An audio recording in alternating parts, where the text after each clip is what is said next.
Wapiganaji wa Kihouthi wanaoungwa mkono na Iran wameishutumu Saudi Arabia kwa kufanya mashambulizi ya anga yaliyolenga uwanja wa ndege wa kimataifa wa Sanaa uliopo katika mji mkuu wa Yemen.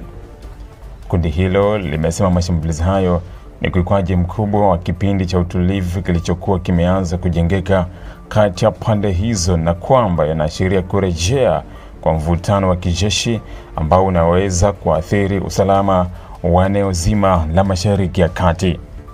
Akizungumza kupitia taarifa rasmi ya kijeshi, msemaji wa wapiganaji wa Kihouthi Yahya Saree amesema ndege za kivita za Saudi Arabia hii leo Julai 13 mwaka 2026 zilifanya mashambulizi kadhaa dhidi ya uwanja huo wa ndege, akidai kuwa hatua hiyo ni uchokozi wa wazi na usio na uhalali. Amesema Saudi Arabia itabeba jukumu kamili la madhara yatakayotokana na mashambulizi hayo, yakiwemo athari za kibinadamu na kiusalama. Saree amesema mashambulizi hayo yamehitimisha rasmi kipindi cha kupungua kwa mapigano kilichokuwa kimeanza katika miezi ya hivi karibuni kupitia juhudi za kidiplomasia. Kwa mujibu wake, wapiganaji wa Kihouthi hawatakaa kimya baada ya kile walichokiita uchokozi dhidi ya Yemen, na kwamba watachukua hatua za kulinda nchi yao kwa wakati na namna watakavyoona inafaa.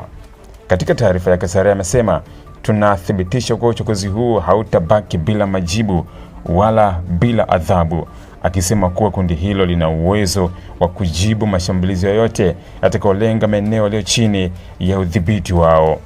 Uwanja wa ndege wa kimataifa Sanaa ni moja ya miundombinu muhimu nchini Yemen, ukiwa unatumika kwa safari za kiraia pamoja na kuingiza misaada ya kibinadamu kwa mamilioni ya wananchi walioathirika na vita kwa zaidi ya mwongo mmoja.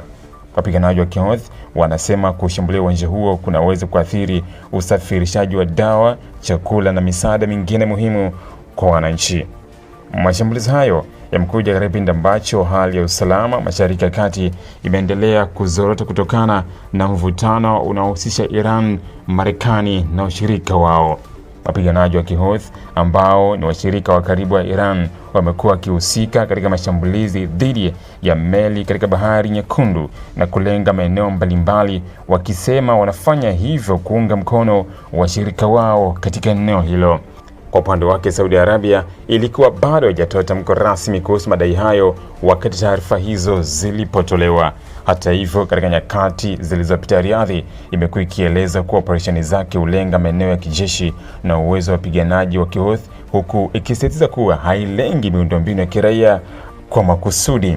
Wachambuzi wa masuala ya usalama wanaonya kuwa endapo wapiganaji wa Kihouthi watatekeleza tishio lao la kujibu mashambulizi hayo, kuna uwezekano wa kushuhudia ongezeko la mashambulizi ya makombora na ndege zisizo na rubani dhidi ya maeneo ya Saudi Arabia, hata meli zinazopita katika Bahari Nyekundu.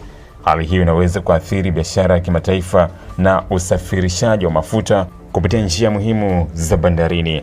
Aidha, tukio hilo linaibua hofu kuhusu mustakabali wa mazungumzo ya amani ya Yemen ambayo kwa muda mrefu yamekuwa yakifanyika kwa lengo la kumaliza vita vilivyosababisha maelfu ya vifo na kuacha mamilioni ya watu wakikabiliwa na migogoro mikubwa zaidi ya kibinadamu duniani. Endapo mvutano huu utaendelea kuongezeka, juhudi za kurejesha utulivu nchini Yemen zinaweza kukumbwa na changamoto mpya, huku hatari ya kuzuka kwa mapigano makubwa zaidi ikiongezeka.